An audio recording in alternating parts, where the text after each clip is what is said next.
Assalamualaikum warahmatullahi wabarakatuh. Bismillahirrahmanirrahim. Alhamdulillahirabbil alamin. Wa bihi nasta'in ala umuri dunya waddin. Wassalatu wassalamu ala asyrafil anbiya'i wal mursalin sayyidina wa maulana Muhammadin wa ala alihi wa sahbihi ajma'in. Rabbi shrah li sadri wa yassir li amri wahlul 'uqdatam min lisani yafqahu qawli amma ba'du. Baik, perkuliahan kita hari ini kita buka bersama-sama dengan membaca lafaz basmalah. Bismillahirrahmanirrahim.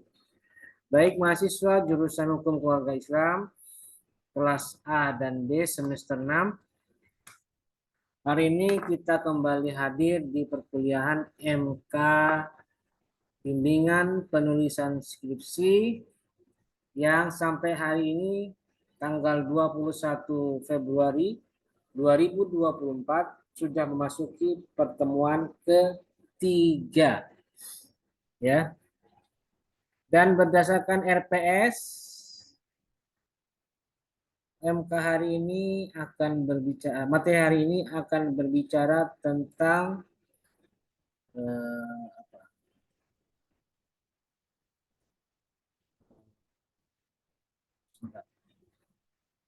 Lambat laptop saya.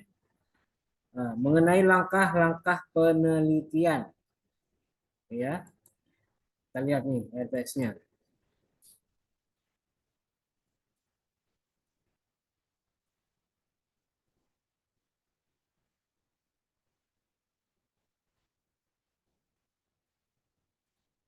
Udah muncul ya? Oh, belum.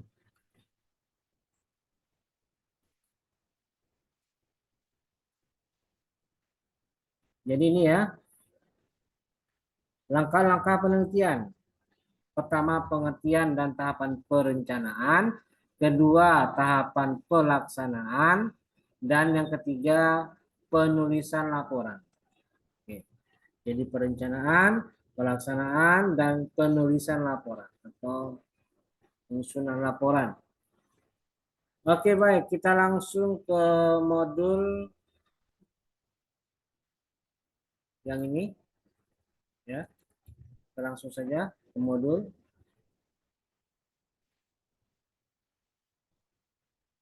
Nah, ini dia. Jadi tahapan penelitian itu pada dasarnya ada 3. Pertama, perencanaan. Kedua, pelaksanaan. Dan ketiga, pelaporan. Ya, itu standar dan itu biasa dilakukan. Jadi setiap kita melakukan sesuatu, maka mau tidak mau kita harus membuat perencanaannya. Jadi rencananya bagaimana? Rencana penelitiannya bagaimana? Ya, karena pada dasarnya penelitian itu adalah suatu proses atau berupa rangkaian langkah-langkah yang dilakukan secara terencana dan sistematis sehingga mendapatkan pemecahan masalah atau jawaban terhadap pertanyaan-pertanyaan yang diajukan. Itu penelitian ya. Jadi semuanya harus dilakukan secara terencana, secara sistematis, dan dipersiapkan sematang mungkin. Karena itu, tahapan awal itu dari sebuah penelitian mau tidak mau harus berupa perencanaan. Jadi rencananya bagaimana? Jadi seorang peneliti dengan kata lain harus punya keahlian atau kepiawaian dalam menyusun rencana penelitian yang baik. Harus punya kemampuan itu. Harus punya kemampuan itu. Tanpa itu atau tanpa ada kemampuan merencanakan, maka akan kesulitan. Merencanakannya saja sudah susah, apalagi melaksanakan penelitiannya itu sendiri gitu. Jadi agak susah, repot. Sebab dari awal dia tidak punya planning, tidak punya rencana perencanaannya, menyusun perencanaannya, sehingga dia akan kesulitan nanti di saat dia melakukan proses penelitiannya. Nah, singkatnya bagaimana perencanaan itu? Ya salah satunya atau salah satunya. Satu-satunya cara adalah dia mampu menyusun proposal penelitian. Sebab proposal penelitian itu adalah wujud dari kemampuan dia menyusun rencana penelitiannya. Nah, karena itu atau ya karena itu seorang peneliti harus punya kemampuan untuk menyusun proposal yang di dalam proposalnya itu ada 6 hal ini. Pertama, latar belakang masalah. Dua, rumusan masalah. Tiga, tujuan dan manfaat penelitian. Empat, kerangka teori. Lima, metodologinya. Dan yang keenam, sistematika pembahasannya nanti dalam penelitiannya.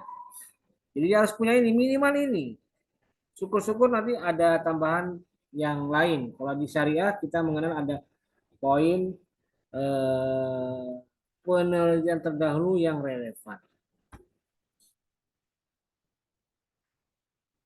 Dan suatu rencana penelitian yang baik itu bagaimana?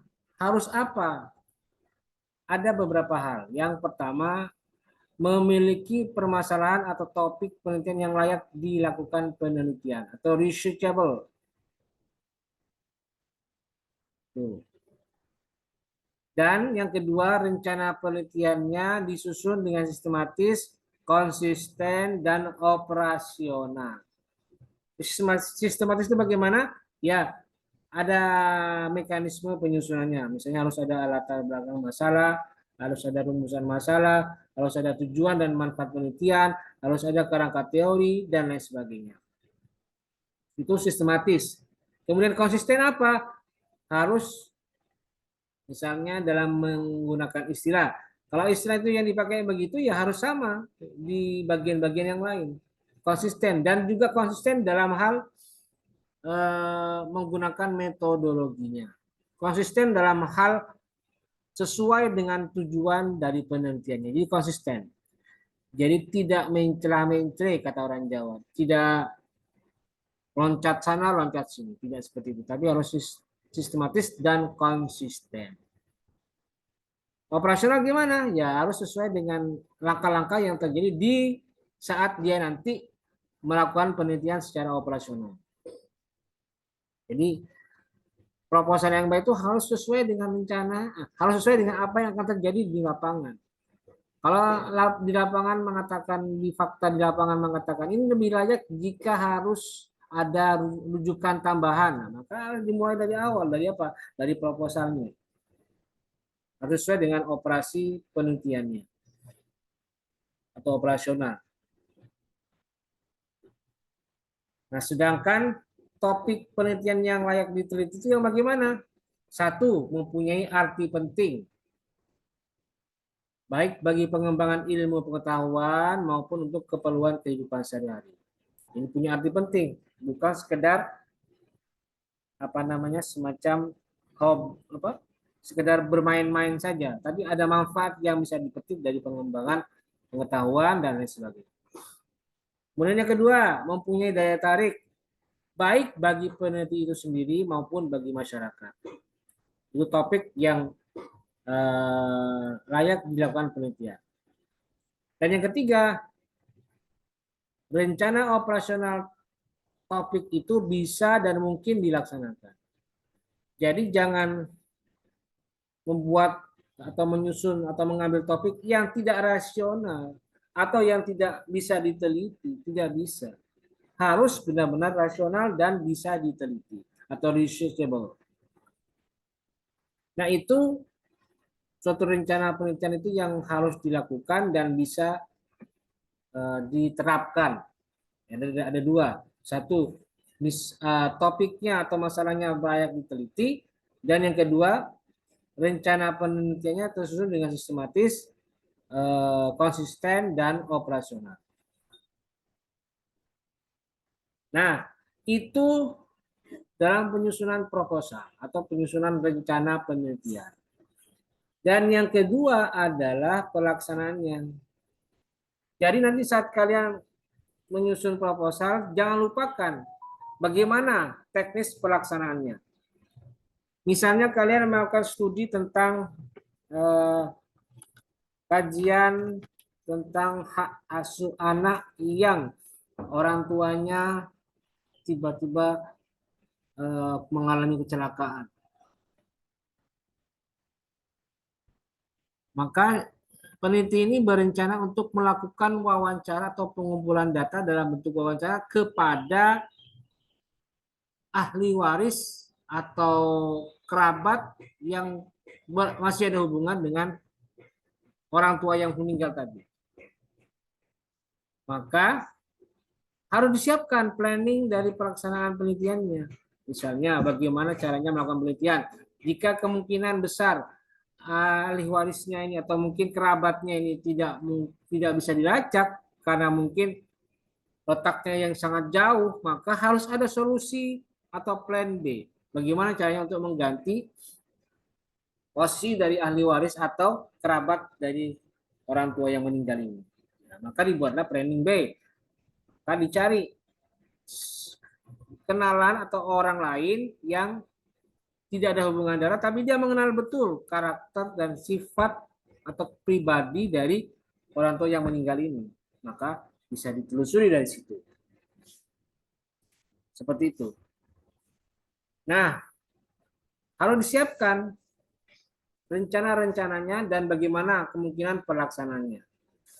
Nah, pelaksanaan ini antara lain seperti mengumpulkan data, bagaimana, apakah datanya ini kredibel, kuesionernya ini bisa mengangkat reliabilitas atau validitasnya. Karena kalau apa namanya, kalau penelitian kuantitatif itu harus ada data statistik. Tapi kalau kualitatif, ya dia harus punya kemampuan, seorang peneliti ini harus punya kemampuan dalam menyusun rencana penelitian yang bersifat kualitatif. Misalnya seperti kemampuan melakukan wawancara, kemampuan mengumpulkan data, observasi, pengamatan di lapangan. Harus punya kemampuan itu dan direncanakan dan dilaksanakan. Kemudian yang kedua itu tadi mengumpulkan data ya. Yang kedua adalah mengolah dan menyajikan data. Nah, setelah data dikumpulkan, sudah ada informasi yang bisa diambil, maka bagaimana cara mengolahnya? Nah, mengolahnya ini tentu saja harus menggunakan pendekatan yang analitis dan kritis, bukan sekedar deskriptif saja. Jadi harus dipastikan tekniknya bagaimana. Apakah analitisnya kritis, normatif, atau statistik, atau data kualitatifnya saja yang diteliti. Jadi harus disajikan, diolah, bagaimana cara mengolah data, bagaimana cara menyajikan data dengan sebaik-baiknya sesuai dengan parameter penelitian kualitatif. Kalau syariah kan kualitatif, jadi ya lebih banyak deskripsinya itu bersifat apa adanya tanpa ada pendekatan analisis data kuantitatif. Yang ketiga adalah menganalisis dan menginterpretasi data. Ini kemampuan yang harus dimiliki oleh seorang peneliti. Di samping dia melakukan perencanaan, dia juga harus mampu menganalisis bagaimana alat analisisnya, bagaimana cara dia melakukan kajian atas tafsir tertentu, bagaimana cara dia melakukan analisis terhadap data-data yang bisa diperoleh. Kalau misalnya bisa, bagaimana bentuknya. Jadi itu ya kemampuan melakukan analisis dan interpretasi data atau penafsiran data. Dan yang keempat adalah membuat kesimpulan.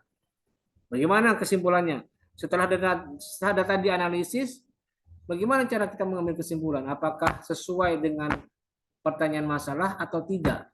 Dan kedua, apakah masalah itu berhubungan dengan kejadian yang terjadi di lapangan dan kemudian sesuai dengan kesimpulannya? Bagaimana cara mensinkronkan antara masalah dan kesimpulan? Itu membuat kesimpulan yang terakhir. Nah, itulah kemampuan melakukan penelitian yang harus dimiliki oleh seorang peneliti. Jadi dia pertama melakukan pengumpulan data, bagaimana cara data itu dikumpulkan, kemudian dia lakukan olah data, bagaimana data itu diolah, dianalisis, disajikan, dan yang ketiga bagaimana dianalisis, diinterpretasi, dan yang keempat bagaimana cara data itu disimpulkan. Itu bagian dari tahapan pelaksanaan penelitian. Dan yang terakhir itu berbentuk penulisan laporan atau penyampaian laporan. Seluruh hasil kerja di atas tadi pada akhirnya harus disajikan dalam laporan tertulis yang teknis penulisannya sudah ditentukan oleh lembaga perguruan tinggi masing-masing. Selanjutnya hasil penelitian tersebut akan dikaji bersama-sama. Nah, kalau di ruang skripsi, ruang pelaksanaan skripsi atau penelitian skripsi, maka forumnya adalah munakosah, ruang sidang munakosah. Di situ akan disampaikan data hasil kajian, hasil penelitian yang dilakukan oleh peneliti, mulai dari perencanaan sampai pelaksanaan hingga sampai pada sebuah kesimpulan. Itu disajikan di forum munakosah. Kalau yang lebih luas lagi ya ada forum seminar hasil penelitian. Misalnya para dosen melakukan penelitian. Setelah dia melakukan penelitian, maka nanti ada forum penyampaian laporan berupa seminar hasil penelitian. Gitu ya. Itulah 3 tahapan yang harus dilakukan dalam rangka melaksanakan penelitian. Mulai dari perencanaan, kedua pelaksanaan penelitian, dan yang terakhir adalah pembuatan laporan.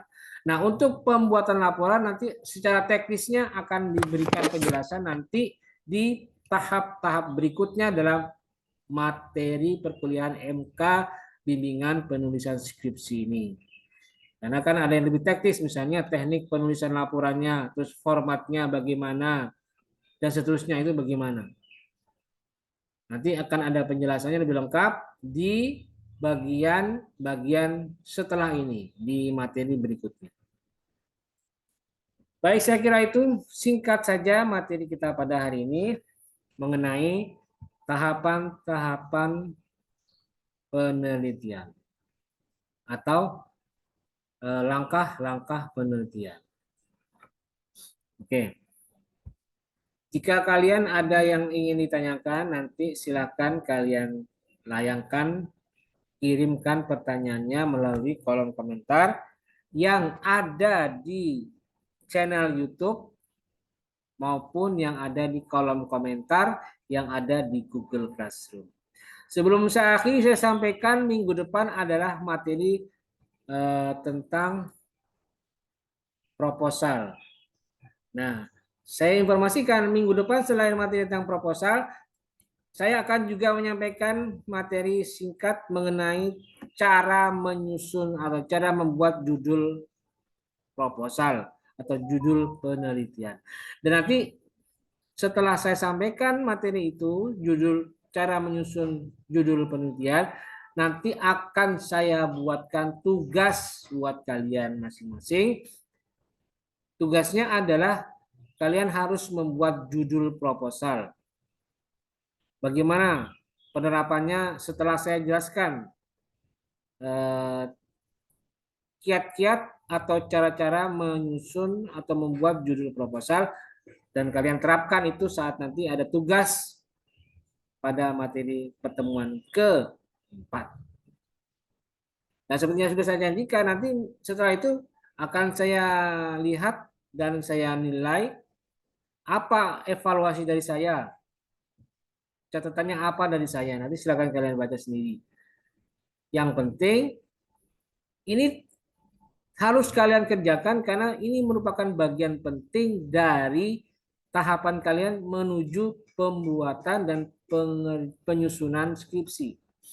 Kalau kalian punya kemampuan, maka akan mudah nanti ketika sudah masuk ke sesi atau fase pembuatan skripsi.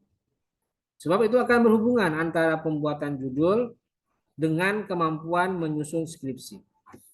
Sebab judul itu adalah indikasi atau mampu membuat judul itu adalah indikasi kemampuan seseorang dalam membuat atau menyusun skripsi. Karena di dalam judul itu harus akan tercermin apa yang sebenarnya mau kalian teliti. Apa yang harus kalian lakukan saat melakukan penelitian. Itu yang akan tercermin dari judul. Kalau judul saja sudah tidak bisa mencerminkan apa yang mau dilakukan dalam skripsi atau dalam penelitian skripsi, maka akan kesulitan nanti ketika sudah terjun di saat menyusun skripsi. Jadi nanti tolong diperbaiki, diperhatikan. Besok minggu depan kita akan mengerjakan tugas dalam bentuk membuat judul skripsi.